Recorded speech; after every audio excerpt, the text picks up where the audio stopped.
Hamıya salam. Bugün çox asan hazırlanan, çox ləzzətli, yumuşaq tort reseptini təqdim edirəm. Qaba yumurta, şəkər tozu və bir çimdik duz əlavə edib mikserdə axarıb qatlaşana qədər çalıram.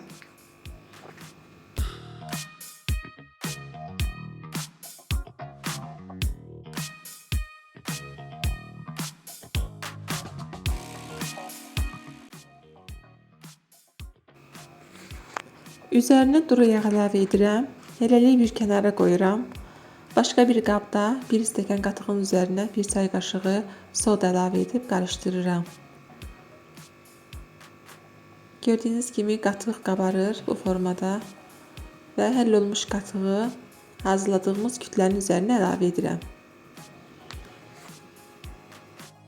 Və mikserlə bir neçə saniyəlik çalıb mikseri bir kənara qoyuram. Keçirəm quru ərzaqlar əlavə etməyə. Un, kakao və şəkərli vanili birlikdə ələkdən keçirirəm.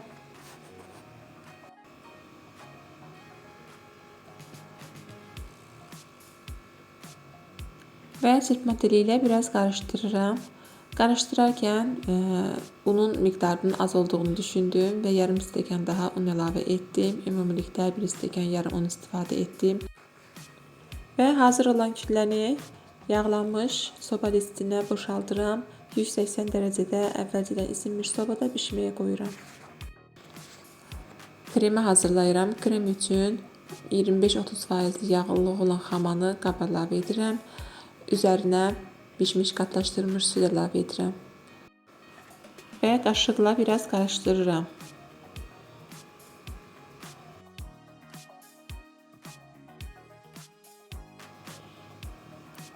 Bir çay qaşığı vanil əlavə edirəm və hazır çalınmış bir xörək qaşığı qaymaqdan əlavə edirəm. Bunu etməyə də bilərsiniz. Mən daha da dadlı olsun deyə əlavə etdim.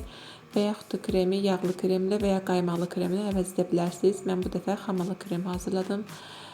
Çox dadlı olmuşdu. Amma xama seçərkən diqqətli olun ki, xamanız faizi yüksək olsun, yağlılıq faizi. Bu arada hazırladığımız keksimiz artıq bişib. 2 hissəyə bölürəm. Və bir neçə dəqiqə soyuduqdan sonra artıq biraz soyuyub, biraz daha soyudub tortumuzu hazırlamağa başlayıram. Qabın içərisinə qoyuram və üzərinə kremdən əlavə edirəm. O qədər yumuşaq və elastik biskvit olmuşdu ki, kremsiz belə rahat yeyilir, çox dadlı olmuşdu.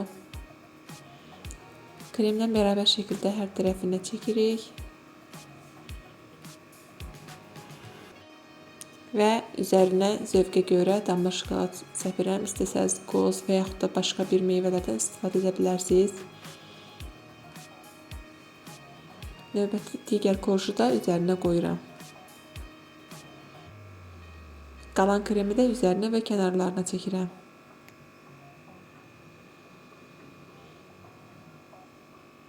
Üzərini biraz hamarlayıram. Və üzərinə dekor üçün biraz kakao səpirəm. Budur, tortumuz hazırdır. Gördüyünüz kimi çox asan hazırlanır və yumuşaq olur. Dadı da super olur. Siz də mütləq hazırlayın. Əminəm ki, çox bəyənəcəksiniz. Kanalıma abunə olmağı, videolarımı bəyənməyi və yaxınlarınızla paylaşmağı unutmayın. Fikirlərinizi rəy bölməsində gözləyirəm. İzlədiyiniz üçün hər birinizə təşəkkür edirəm. Yeni videolarda görüşmək diləyilə.